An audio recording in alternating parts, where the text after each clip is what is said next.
तो हाँ जी मेरे दोस्तों, तो कैसे हैं यार आप सब। आई होप भाई बहुत अच्छे होंगे। भगवान की बहुत कृपा होगी भाई आप पे, और आप उसी कृपा से अपना काम कर रहे हैं, मेहनत कर रहे हैं। तो अपनी सीरीज़ का नेक्स्ट लेक्चर ले आया हूँ भाई। यार ये सीरीज़ में हम लोग डिफेंस एग्ज़ाम में जो भी करंट अफेयर्स आते हैं उन्हीं को प्रायोरिटाइज करते हुए, उन्हीं टॉपिक्स को प्रायोरिटाइज करते हुए आपके न्यूज़पेपर में, जो डेली न्यूज़पेपर में जो भी करंट अफेयर्स हैं उन टॉपिक्स में से वो लाते हैं। कहने का मतलब है डिफेंस एग्जाम के लिए इंपॉर्टेंट जो भी टॉपिक्स हैं आपके न्यूज़पेपर में वो हम डेली डिस्कस करते हैं। सिर्फ करंट अफेयर्स एस्पेक्ट ही नहीं, उससे रिलेटेड जो आपका स्टैटिक है वो भी डिस्कस करते हैं। तो भाई आपके डिफेंस एग्जाम में करंट अफेयर्स वैसे ही बहुत वेटेज रखते हैं। अच्छा खासा 12 से 17 करंट अफेयर्स आते हैं, उससे रिलेटेड क्वेश्चन, और मीडियम टू इजी लेवल पे आते हैं। इसलिए ये आपका फ़र्ज़ बनता है कि आप क्वालिटी करंट अफेयर्स पढ़ें और कम से कम 70 से 80% उनमें से ठीक करके ही आएँ।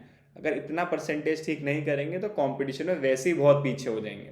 तो इसीलिए आपको क्वालिटी करंट अफेयर्स, और जिसमें ज़्यादा टाइम ना लगाना पड़े, कम से कम टाइम में कवर हो जाए, वो बहुत ज़रूरी है। तो ऐसी इसी उसी लाइन पे हम ये सीरीज़ लाएँ हैं। डेली देखोगे तो पता चलेगा कि यार मंथ एंड में तो हमें आता ही है सब कुछ। तो देखते हैं आज आपके इस सीरीज़ में क्या है, इस लेक्चर में आपके न्यूज़पेपर में क्या था। आज स्टार्ट करते हैं। यस सर, स्टार्ट करिए। ठीक है भाई। No timeline for president and governors on bill supreme court. अच्छा यार, ये बहुत ही इंपॉर्टेंट बात है। क्या हुआ था, सुप्रीम कोर्ट ने अभी शायद लास्ट मंथ ही कुछ केरला का डिस्प्यूट चल रहा था। केरला के गवर्नर ने बिल को रिजर्व कर दिया था प्रेसिडेंट के लिए, और वो बिल बहुत लंबा खिंच रहा था। तो सुप्रीम कोर्ट ने देखा और बहुत ही बड़ा वर्डिक्ट दे दिया कि भाई एक्चुअली में क्या होता है जब बिल पास होता है, चाहे वो स्टेट असेंबली हो और चाहे वो पार्लियामेंट हो।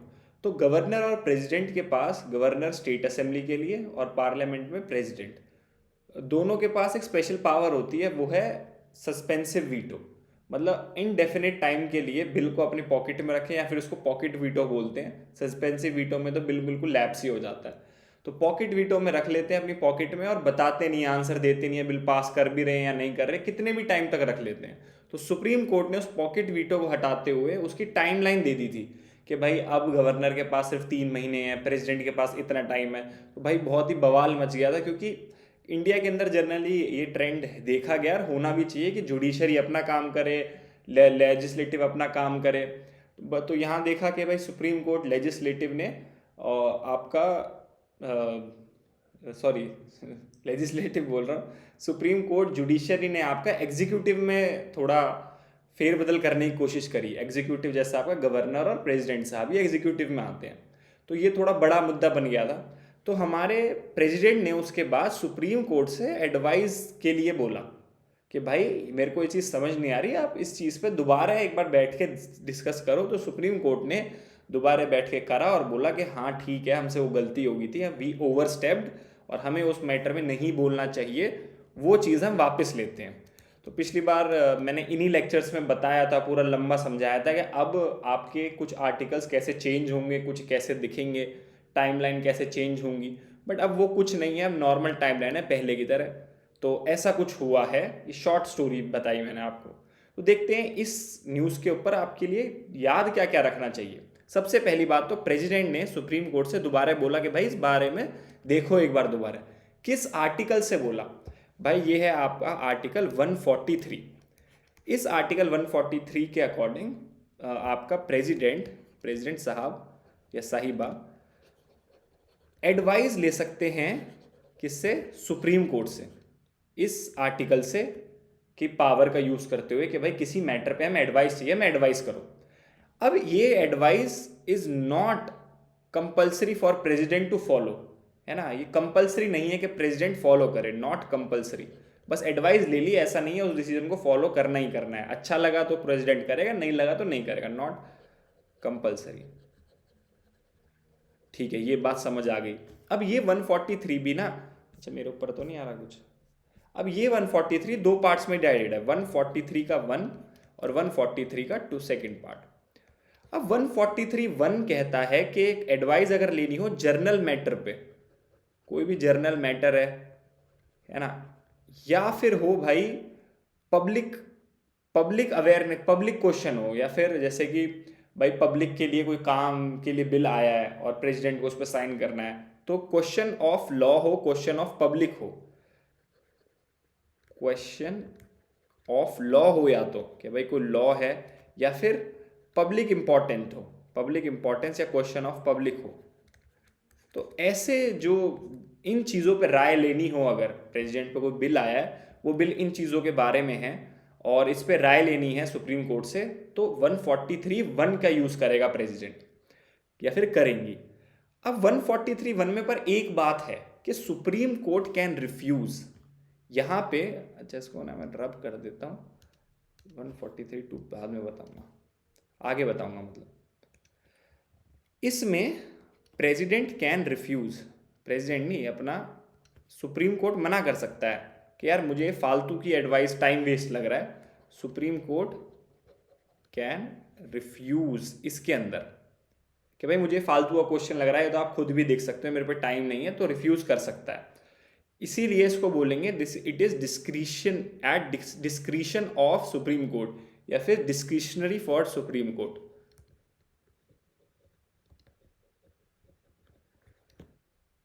फॉर सुप्रीम कोर्ट, ये मैंने स्पेशली क्यों लिखा है, क्योंकि स्टेटमेंट में लिखा आ जाएगा ये कि article 143(1) is discretionary for supreme court, या फिर it has discretion of supreme court. उनकी मर्जी है, अपने डिस्क्रिशन पे करेंगे कि अच्छा लग रहा है कि हाँ यार मेरी राय इसमें चाहिए तो देंगे राय, नहीं लग रहा तो नहीं देंगे।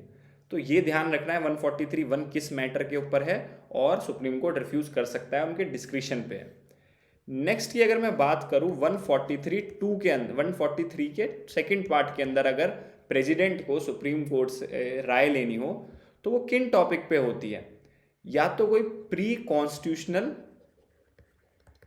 ट्रीटी हो, मतलब कॉन्स्टिट्यूशन से पहले की कोई ट्रीटी है और उस पर कॉन्स्टिट्यूशन में भी कोई बात नहीं हो रखी और वो सामने आ गई कि अब इसका क्या करें, तो वो उस पर राय ले सकते हैं, प्री कॉन्स्टिट्यूशनल ट्रीटी। या फिर ऐसा ही कोई एग्रीमेंट हो, कॉन्ट्रोवर्शियल एग्रीमेंट हो गया कोई, मान लो किसी स्टेट के बीच में एग्रीमेंट हो रखा है बहुत पहले का या अभी का, उस पर लड़ाई चल रही है, उसके बारे में सुप्रीम प्रेसिडेंट को राय लेनी हो, 143 में ये सब चीजें आती हैं। इस पे supreme court has to supreme court को देनी ही पड़ेगी इस पे अपनी राय, इस पे सुप्रीम कोर्ट की डिस्क्रिशन नहीं है भाई। तो ये दोनों चीज आप ध्यान रखेंगे। प्रेसिडेंट ने इसी आर्टिकल का यूज करके सुप्रीम कोर्ट से दोबारा राय मांगी थी कि आपने जो वो डिसीजन दिया भाई कि हम दोनों पे, मेरे पे और गवर्नर साहब पे एक टाइमलाइन लगा दी, पॉकेट वीटो हटा दी, एक बार उस पर दोबारा ध्यान करो, उस पर राय चाहिए मुझे दोबारा। इसी के बिल के, इसी आर्टिकल के चलते सुप्रीम कोर्ट ने बोला ठीक है मैडम, हमसे गलती होगी, ऐसी कोई टाइमलाइन नहीं होगी।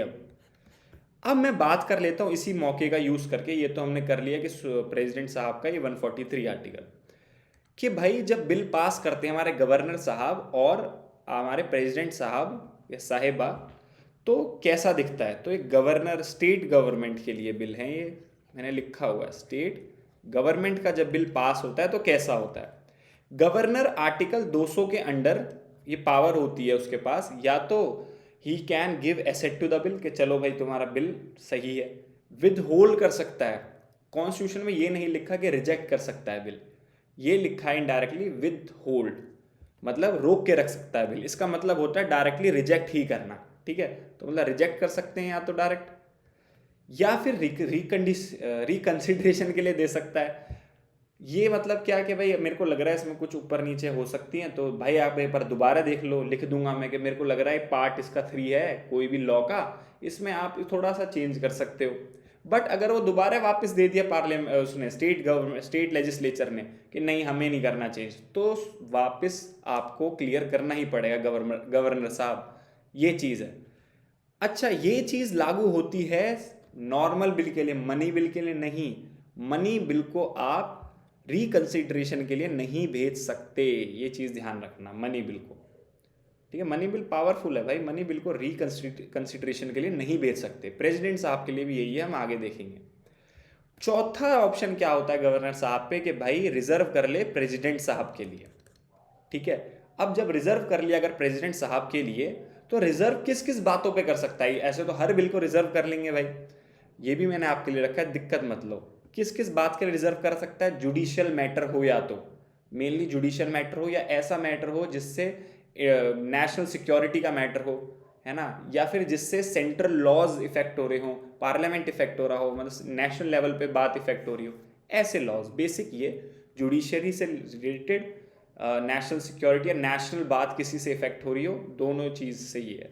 तो यहाँ पे भाई यूनियन लॉज वही मैंने बोला, डायरेक्टिव प्रिंसिपल भी, हाई कोर्ट वही जुडिशरी इफेक्ट हो रही हो, स्टेट सब्जेक्ट पर नेशनल इंटरेस्ट आ रहा हो बीच में वही चीज़, कॉन्स्टिट्यूशन के अगेंस्ट हो ये तो बिल्कुल रिजर्व करेंगे, और कुछ रिजर्वेशन प्रेसिडेंट के लिए वैसे ही मैंडेटरी होती हैं कि ये बिल आएगा तो रिजर्व करना ही है, जैसे कि वही जुडिशियल इंडिपेंडेंस से रिलेटेड। तो दो ही चीज़ मेन है, जुडिशियल इंडिपेंडेंस या फिर नेशनल इंटरेस्ट आ रहा हो, या फिर कॉन्स्टिट्यूशन छेड़ा जा रहा हो, या फिर डायरेक्टिव प्रिंसिपल पे बात आ रही हो, तब गवर्नर साहब रिजर्व कर सकते हैं बिल। वैसे तो यार कोई भी बात के लिए रिजर्व कर सकते हैं पार्लियामेंट, बट कॉन्स्टिट्यूशन में ये लिखा है तो पेपर में यही पूछा जा सकता है ना, तो ये बात ध्यान रखेंगे तो बहुत बढ़िया है, क्योंकि अब ये हॉट टॉपिक है तो ये आ सकता है बिल्कुल।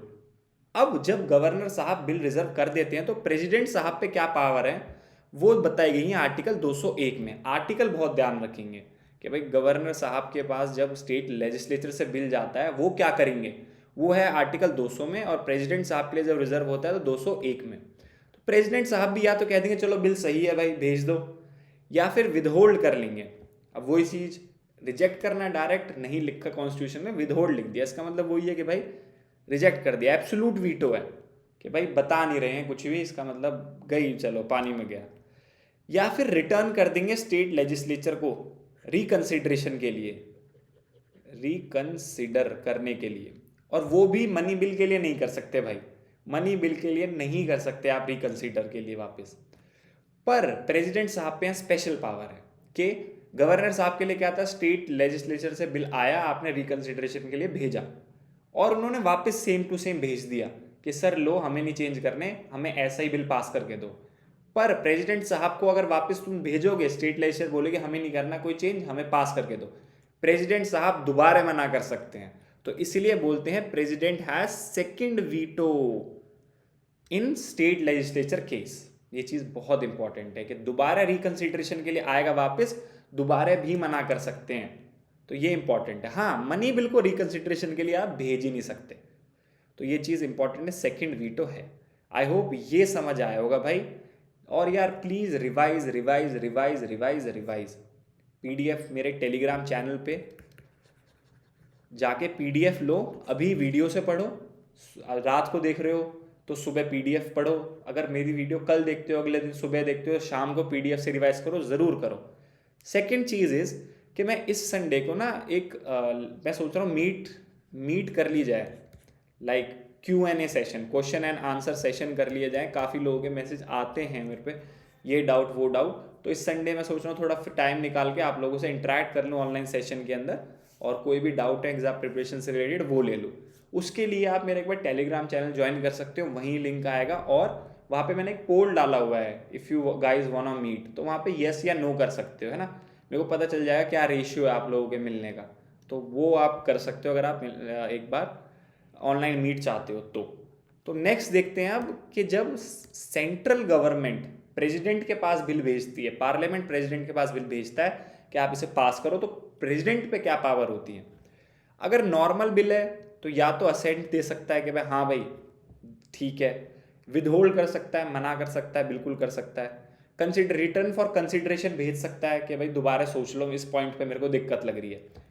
प्रेसिडेंट के साथ भी यही है कि रिकंसिडरेशन के लिए भेजा और वहाँ से सेम बिल आ गया तो आपको पास करना ही पड़ेगा, जैसे गवर्नर साहब के साथ है कि भाई स्टेट असेंबली को भेजा, देखो एक बार रिकंसिडरेशन के लिए, बट वापस आ गया, दोबारा पास करना ही पड़ेगा। प्रेसिडेंट साहब के साथ भी वही है।